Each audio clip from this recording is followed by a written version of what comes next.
Hello दोस्तों। तो स्वागत है आपका एनीमे की इस दुनिया में। चलिए तो शुरू करते हैं आज का एपिसोड। तो जैसे कि हमने पिछले एपिसोड में देखा कि प्राचीन राजधानी पर मरे हुए लोगों का हमला और बारिश ब्लैक वेटिकन की साजिश का हिस्सा है, जिसमें नौ शांति की ओस का उपयोग हुआ है। रहस्यमय व्यक्ति ने प्राचीन राजा को सील करने और विश्वासघातियों को रोकने की योजना सुझाई, जबकि शहर पर खतरा मंडरा रहा है। मुफैन को पता चलता है कि मरे हुओं की आपदा ब्लैक वेटिकन की साजिश है, जिसमें नौ शांति की ओस और खून के पानी का उपयोग हुआ है। वह अपने दोस्तों को बचाने और ब्लैक वेटिकन से बदला लेने की ठान लेता है। मोफैन और लियूरू ब्लैक वेटिकन और मरे हुओं की सेना का सामना करते हैं, जहां डार्क बीस्ट्स और शापित जानवरों से उनकी टक्कर होती है। लियूरू अपनी तेज गति और ताकत से कई दुश्मनों को मार गिराती है, जबकि मोफैन अपनी उग्र मुट्ठी नौ ड्रैगन के शक्तिशाली मंत्र से ब्लैक वेटिकन के ब्लू डीकन और उसकी सेना को बुरी तरह हराता है। लड़ाई में फैंगू का लाल लाल कंकाल दुश्मनों को नष्ट कर देता है, जिससे मोफैन और लियूरू को राहत मिलती है। ब्लू डीकन मोफैन की ताकत देखकर हैरान होती है और उसकी योजना विफल हो जाती है। अंत में मोफैन सुपर उग्र मुट्ठी तैयार करता है, लेकिन हांगजून, जो गांव का निवासी था, वह ब्लैक वेटिकन का जासूस निकलता है, जो झांग शियाओ हो को बंधक बना लेता है। लेकिन झांग ने अपनी असली ताकत दिखाकर उसे मार डाला। झांग ने बताया कि वह भूलने की बीमारी का नाटक कर रहा था ताकि ब्लैक वेटिकन से बच सके। उसने यह भी खुलासा किया कि ब्लैक वेटिकन का प्रमुख हु जिन बो सिटी का कोई परिचित व्यक्ति हो सकता है। जिसके बाद मो फैन ने साजिश की गहराई को समझने की ठानी। अब आगे प्राचीन राजधानी में मो फैन और उसके साथियों ने महान डीकन हु जिन को खोजने के लिए योजना बनाई। फैंगू, जिसने अपने लोगों का बदला ले लिया था, उनके साथ शामिल हो गया और कहा कि वह आंतरिक शहर पहुंचने पर खुद को प्रवर्तन संघ के हवाले कर देगा। हालांकि आपदा के बीच प्राचीन राजधानी में सड़कों पर लोगों का हुजूम था। वाहनों की आवाजाही बंद थी और लोग कोनों में दुबके निराशा और भय के आंसू बहा रहे थे। कोई नहीं जानता था कि उन्हें अपने भाग्य का इंतजार करना चाहिए या प्रार्थना करते रहनी चाहिए। भीड़ में सामान्य शोर शराबा गायब था, क्योंकि अधिकतर लोग इस त्रासदी से अंदर ही अंदर टूट चुके थे। मरे हुओं का विशाल सागर न केवल शहर को बल्कि लोगों की आत्माओं को भी कुचल रहा था। हर जगह मौत का सन्नाटा था। भीतरी शहर की सुनहरी दीवारें गिरने के कगार पर थीं और लोग अपनी जान बचाने के लिए अंदर घुसने की कोशिश कर रहे थे। लेकिन कई लोग दीवार के पार पहुंचने में असफल रहे और मारे गए। झांग शियाओ हो इस भयानक मंजर के बीच खुद को बेबस और बेकार महसूस कर रहा था। उसने खुद से वादा किया था कि वह ऐसा कुछ दोबारा नहीं होने देगा, लेकिन वह अभी भी कुछ भी करने में असमर्थ था। उसने ब्लैक वेटिकन की योजनाओं को पहले ही भांप लिया था और महान डीकन हुजिन की आवाज सुनी थी, लेकिन समय पर कुछ नहीं कर सका। इस असहायता ने उसे तोड़कर रख दिया था। सुशियाओलुओ ने उसे दिलासा देने की कोशिश की और कहा कि यह सब उसकी गलती नहीं है। उन्होंने यह भी बताया कि मो फैन अपने पुराने साथियों को बुला रहा है ताकि महान डीकन हु जिनकी पहचान पता लगाई जा सके। जल्द ही मो फैन अपने साथ मुबाई, जोमिंग, जाओ कुंसन और वांग सानपांग को लेकर वहां पहुंचा। सभी के चेहरे पर वही गंभीरता और दुख झलक रहा था जो उन्होंने पहले भी झेला था। मो फैन ने झांग शियाओ हो को स्थिति समझाई और कहा कि उन्हें जल्द से जल्द महान डीकन हु जिनका पता लगाना होगा, ताकि काउंसिलमैन जू मेंग को इसकी जानकारी दी जा सके और अधिकारी सही कदम उठा सके। जोमिंग ने बताया कि जिन जादूगरों को वह जानता है, उनमें से केवल लिन युक्सिंग और डेंग काय ही प्राचीन राजधानी में है। लिन युक्सिंग, जो न्याय की भावना से भरी एक साहसी लड़की थी, पहले भी बो सिटी को बचाने में मदद कर चुकी थी। मो फैन को यकीन था कि लिन युक्सिंग ब्लैक वेटिकन से जुड़ी नहीं हो सकती। डेंग काय, जो हंटर यूनियन में एक वरिष्ठ अधिकारी था और बो सिटी की रक्षा में लड़ा था, को भी झांग शियाओ हो ने निर्दोष बताया। इसके बाद मो फैन ने मुबाई से बाकी संदिग्धों के बारे में जानकारी मांगी। मुबाई सोच में पड़ गया और हिचकिचा रहा था, लेकिन समय कम था। झो मिंग ने उसे याद दिलाया कि ब्लैक वेटिकन ने ही उनके गृहनगर को नष्ट किया था और उन्हें बदला लेना होगा। म्यूबाई, जो पहले अपने दोस्तों के साथ था, अचानक संदेह के घेरे में आ गया, लेकिन वह खुद को निर्दोष साबित करने की कोशिश कर रहा था। उसने बताया कि उसकी मां ने उसे कुछ जानकारी दी थी, लेकिन इससे पहले कि वह कुछ स्पष्ट कर पाता, इंपीरियल जादूगरों का एक दल प्रकट हुआ और उन्हें अपने साथ ले गया। जादूगरों ने समूह को एक अज्ञात स्थान पर पहुंचाया, जहां उनका सामना क्लॉक टॉवर मैजिक एसोसिएशन के अध्यक्ष हानजी और प्राचीन राजधानी के सबसे ताकतवर जादूगरों में से एक लू हुआन से हुआ। हानजी ने फैंगू से पूछा कि क्या उसके पास कुन का जल नामक एक पदार्थ बचा हुआ है जो 9 शांति की ओस के प्रभाव को बेअसर कर सकता है। यह ओस मरे हुए लोगों को अधिक आक्रामक बना रही थी और शहर के विनाश का कारण बन रही थी। फैंगू ने निराशा जताई कि उसने पहले ही कून के जल का उपयोग अपने मृतकों को परिष्कृत करने के लिए किया था। उसने गहरे लाल कंकाल को बुलाकर दिखाया, जो कून के जल का अंतिम अवशेष था, लेकिन उस जल को कंकाल से वापस प्राप्त करना असंभव था। जिसके बाद झांग सियाओ हो ने अचानक मो फैन को पवित्र झरने अंडरग्राउंड होली स्प्रिंग के बारे में याद दिलाया, जो पहले बो सिटी में था। राष्ट्रपति हान जी, जो पहले से ही इस स्थिति से निराश हो चुके थे, यह सुनते ही उत्साहित हो उठे। उन्होंने पूछा कि क्या यह वही पवित्र झरना है जो कून के पानी जैसा है।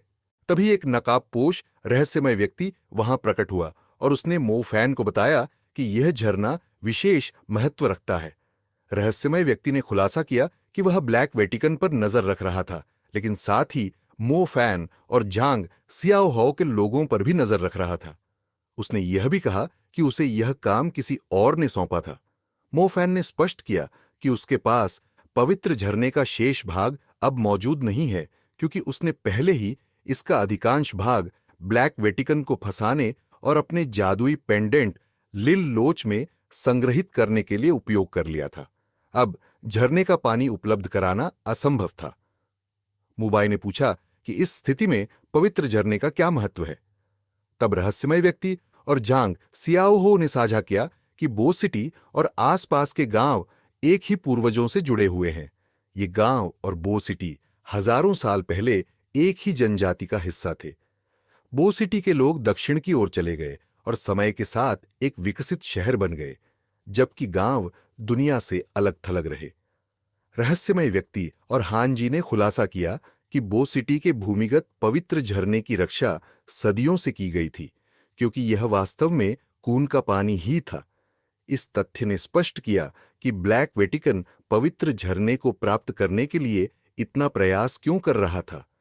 मो फैन को याद आया कि शिनक्सिया ने भी पहले यह कहा था कि बो सिटी के लोग प्राचीन सम्राट के वंशज थे, जिन्होंने दक्षिण की ओर प्रवास किया था। यह पवित्र झरना उनकी विरासत का एक हिस्सा था।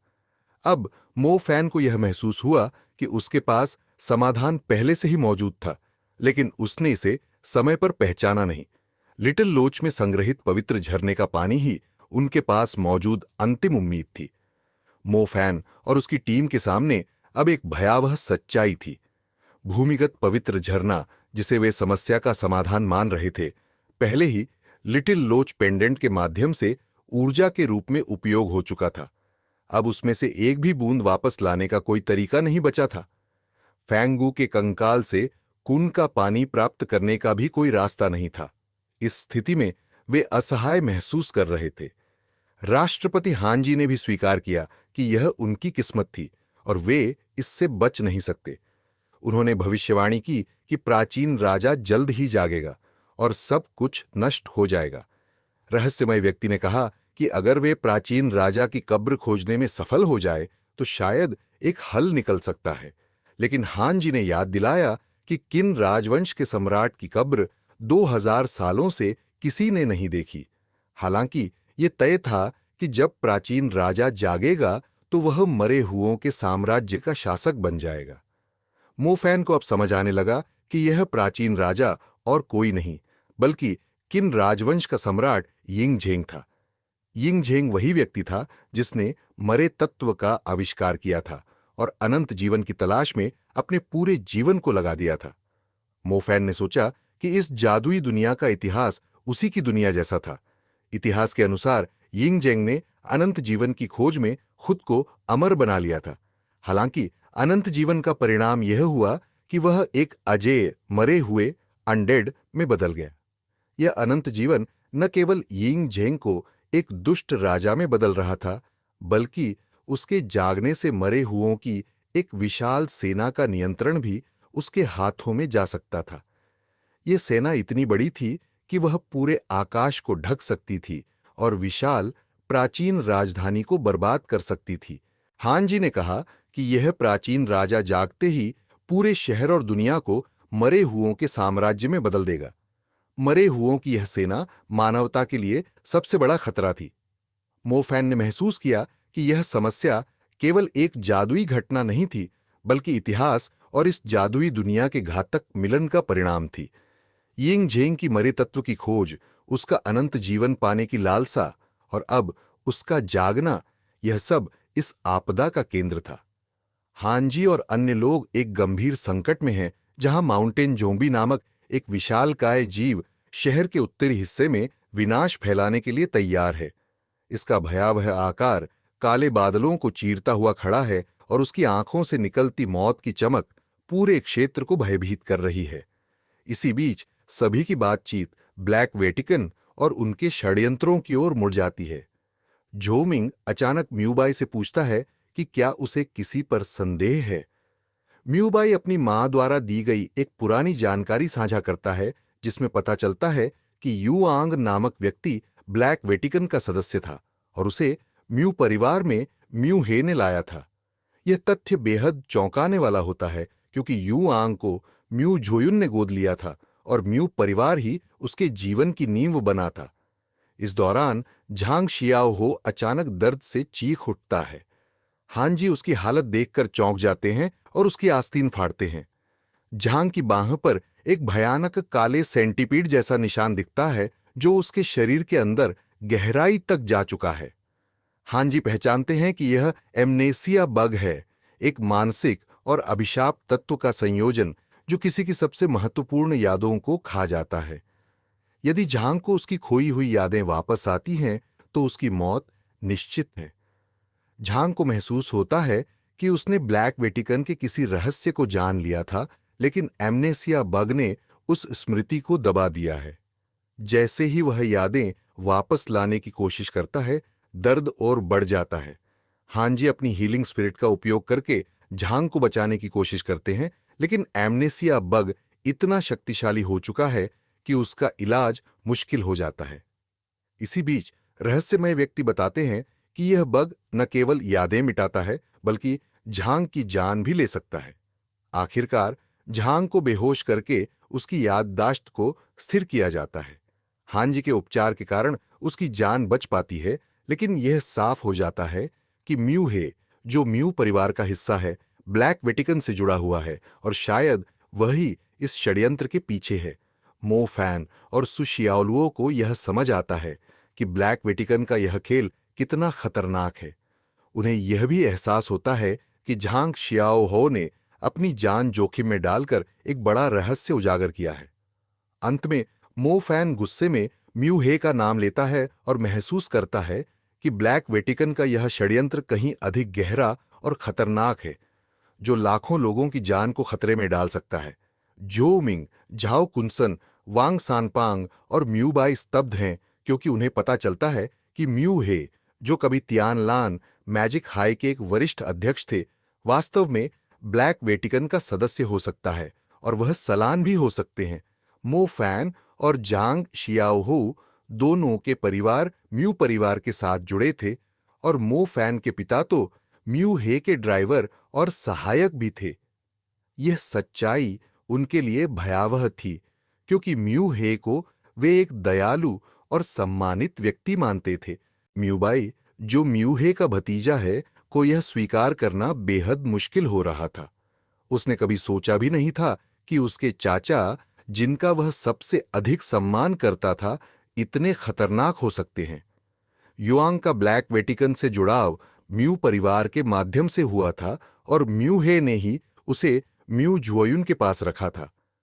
झांग शियाओ हो की जानकारी से यह साफ हो गया कि म्यू हे ने बो सिटी के लोगों को प्राचीन राजधानी में पुनः बसाने की योजना केवल अपने षड्यंत्र को आगे बढ़ाने के लिए बनाई थी।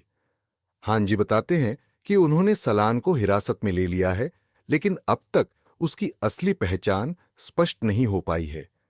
सलान को मारना इतना आसान नहीं है क्योंकि वह किसी भी रूप में छिपा हो सकता है। उन्होंने बताया कि यदि सलान को मारने का प्रयास किया गया तो करीब 10 सुपर जादूगरों की जान भी जोखिम में होगी।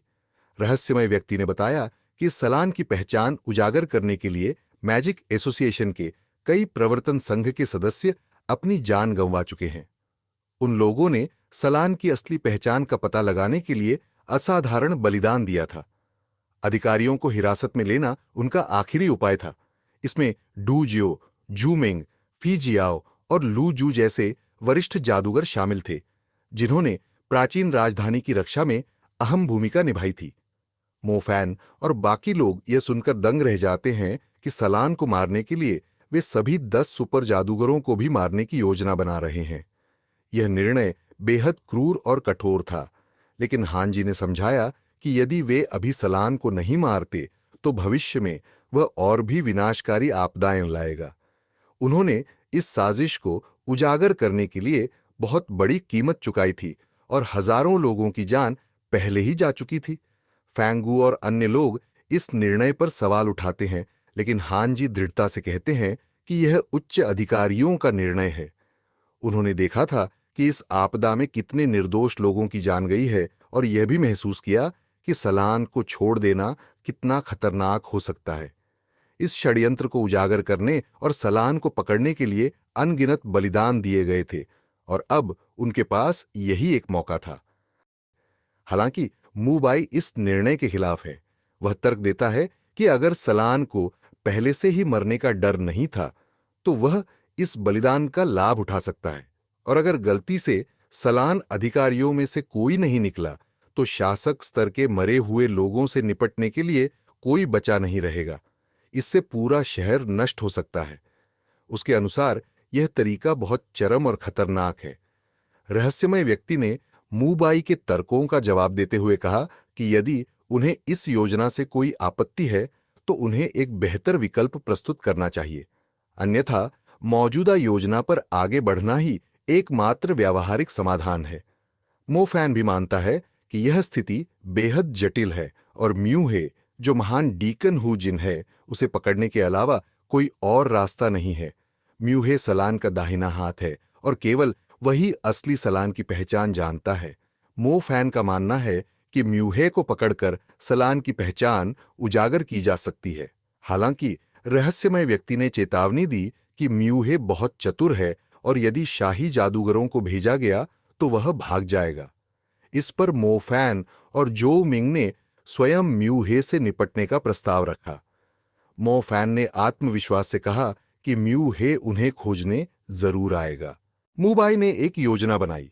उसने बताया कि वह एक चाय घर के मालिक को जानता है जो नियमित रूप से म्यू हे से संपर्क करता है। मूबाई को संदेह है कि वह चाय घर का मालिक ब्लैक वेटिकन से जुड़ा हो सकता है। उसने प्रस्ताव दिया कि वह चाय घर में शरण लेने का नाटक करेगा और किसी तरह से म्यू हे तक संदेश पहुंचाएगा। यदि चाय घर का मालिक ब्लैक वेटिकन से जुड़ा हुआ है तो वह निश्चित रूप से म्यू हे तक यह जानकारी पहुंचा देगा, जिसके बाद मूबाई ब्लैक वेटिकन के षड्यंत्र का पता लगाने के लिए एवररिच टी हाउस में जाता है। टी हाउस घंटाघर की ओर जाने वाली मुख्य सड़क पर स्थित है और यह सुरक्षा की तलाश में आए लोगों से भरा हुआ है। हालांकि टी हाउस की तीसरी मंजिल आम जनता के लिए बंद है और यहां से क्लॉक टॉवर मैजिक एसोसिएशन को देखा जा सकता है। घंटाघर की घंटियां लगातार बज रही हैं और सुनहरी ऊर्जा शहर की रक्षा करने वाली दीवार को मजबूत कर रही है। यह घंटाघर और इसकी सुरक्षा लोगों के लिए उम्मीद की आखिरी किरण बनी हुई है। टी हाउस का मालिक जू जैंग एक संदिग्ध व्यक्ति है जो क्लॉक टॉवर की ओर ठंडी निगाह से देखता है और घंटाघर की सुरक्षा को महज एक दिखावा मानता है। तभी एक कर्मचारी उसे बताता है कि मूबाई नीचे आया है और आश्रय की तलाश में है। जू जैंग उसे ऊपर बुलाने का आदेश देता है। मूबाई ऊपर आता है और जू जैंग से बातचीत शुरू करता है। जू जैंग दिखावटी दया और चिंता प्रकट करता है, लेकिन उसकी बातें और जानकारियां संदिग्ध लगती हैं। जू जैंग मूबाई को याद दिलाता है कि उसके चाचा म्यू हे ने उसे बचपन से अपने परिवार का हिस्सा माना है, भले ही वह उसका नाजायज बच्चा था। मूबाई इस बात से आहत होता है, लेकिन खुद को संभालता है। जू जैंग ने मूबाई से यह भी पूछा कि शाही जादूगरों ने उसे और उसके दोस्तों को क्यों पकड़ा था। मूबाई, जो पहले से ही घबराया हुआ है, ठंडे दिमाग से जवाब देता है कि शाही जादूगरों ने बस फैंग गून नाम के एक व्यक्ति को पकड़ा था और कून के पानी के बारे में पूछताछ की थी। जू जैंग इस जानकारी से संतुष्ट नहीं दिखता और भी सवाल पूछता है। मूबाई समझ जाता है कि जू जैंग के पास बहुत सी जानकारी पहले से ही है और वह उस पर शक कर सकता है। वह झूठे बहाने बनाकर स्थिति को संभालने की कोशिश करता है और जू जैंग को विश्वास दिलाता है कि उसके दोस्त मो फैन और बाकी लोग संग्रहालय गए हैं, जहां वे भूमिगत पवित्र झरने और कून के पानी की पुष्टि करने की योजना बना रहे हैं। जू जैंग मो फैन के संग्रहालय जाने की खबर सुनकर और भी सतर्क हो जाता है। उसकी आंखों में एक चमक आ जाती है, लेकिन वह जल्दी ही सामान्य व्यवहार करने लगता है। मूबाई जानता है कि जू जैंग और म्यू हे दोनों ही ब्लैक वेटिकन के सदस्य हो सकते हैं और इस स्थिति में उसकी जान खतरे में है। वह अंदर से घबराया हुआ है, लेकिन बाहर से शांत रहने का नाटक करता है। जू जैंग के कमरे से जाने के बाद मूबाई के चेहरे पर दर्द और भय के भाव उभर आते हैं। उसके मन में मिश्रित भावनाएं हैं और वह मानसिक रूप से टूटने के कगार पर है। उसे डर है कि यदि म्यू हे वास्तव में ब्लैक वेटिकन का महान डीकन हू जिन निकला, तो शहर के लाखों लोगों की जान खतरे में पड़ जाएगी। यदि योजना असफल होती है और म्यू हे पकड़ा नहीं गया, तो शासक स्तर के मरे हुए लोग पूरे शहर का विनाश कर देंगे और कोई भी उन्हें रोक नहीं पाएगा। इस विनाश में मूबाई खुद, उसकी मां, उसके दोस्त और सहपाठी भी शामिल होंगे। उसके दिल में गहरा दर्द और असमंजस है, लेकिन वह फिर भी अपने अंदर के नैतिक मूल्यों को पकड़ कर रखता है। वह यह जानता है कि बुराई और अच्छाई में फर्क करना अभी भी महत्वपूर्ण है। उसे उम्मीद है कि उसकी योजना सफल होगी और मो फैन और बाकी लोग सही समय पर सही कदम उठाएंगे। तो इसी के साथ सीजन 8 का ये एपिसोड यहीं पर खत्म होता है। दोस्तों, तो जल्दी से सब्सक्राइब करो इस चैनल को, ताकि आपको नए वीडियो की अपडेट जल्द से जल्द मिल सके, और कमेंट बॉक्स में कमेंट करें और वीडियो को लाइक करना ना भूले। धन्यवाद।